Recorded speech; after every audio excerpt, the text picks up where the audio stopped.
I keep saying the same thing over and over again. That some things are just universal. It doesn't matter the country, the nationality, or the culture. Some things are just they're the same no matter where you are. Now, the women I've been showing in my past videos have been women in China. However, China is a closed country. But these Chinese women are saying the same stuff the women are saying in the West.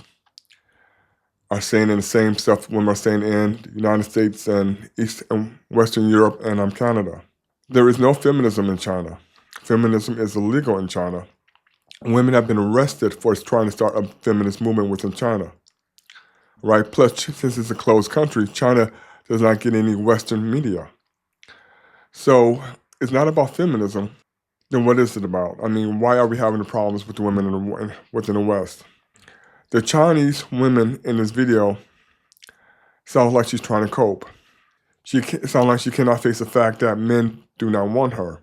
Trying to use shame to get men to pick older women, thus to choose her.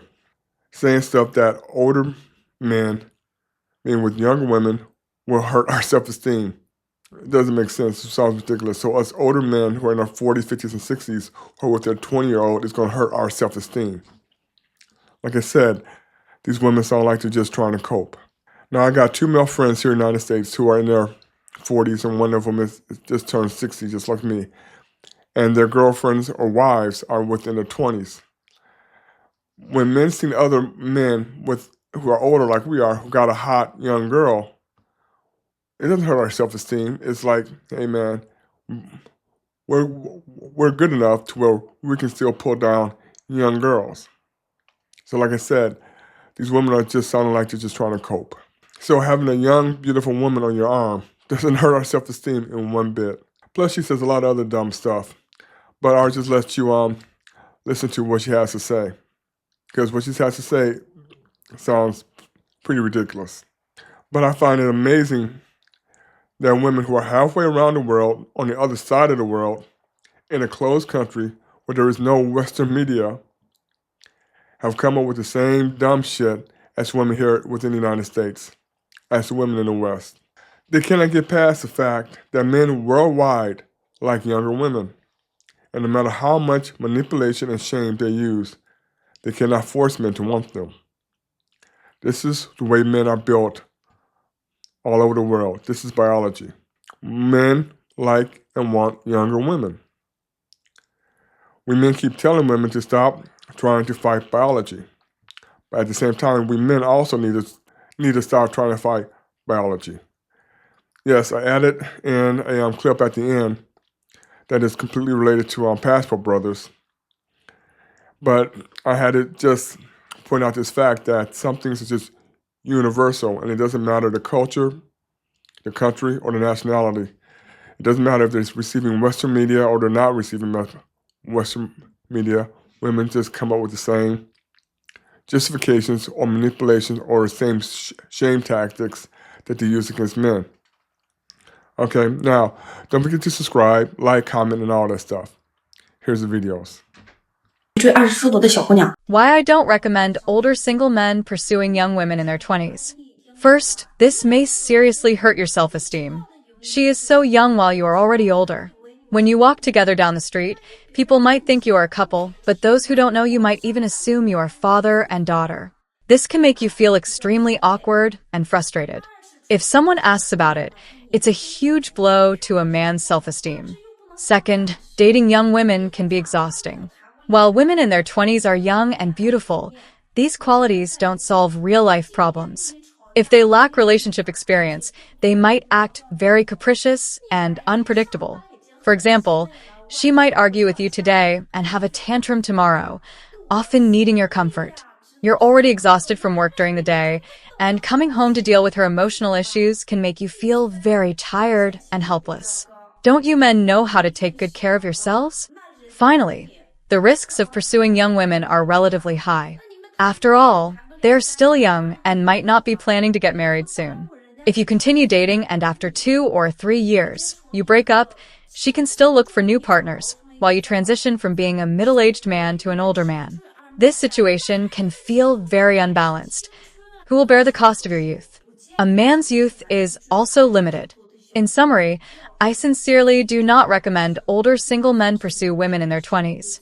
Instead, it's better to seek out older, equally excellent, yet still attractive women like us, who are suitable to be your lifelong partners.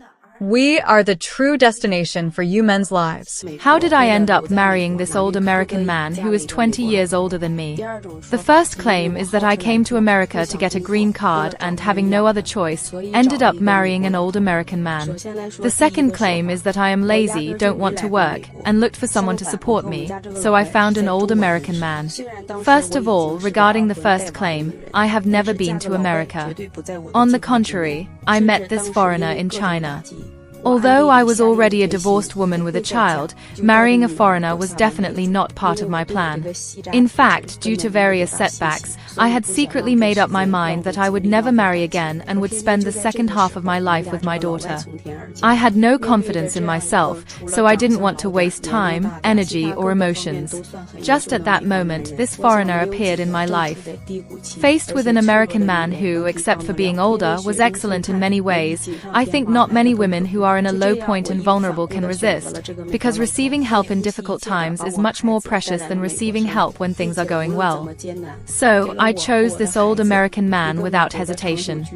He went to great lengths to bring me and my child to live in America, and, no matter how difficult it was, he gave us a right to permanent residency in the United States.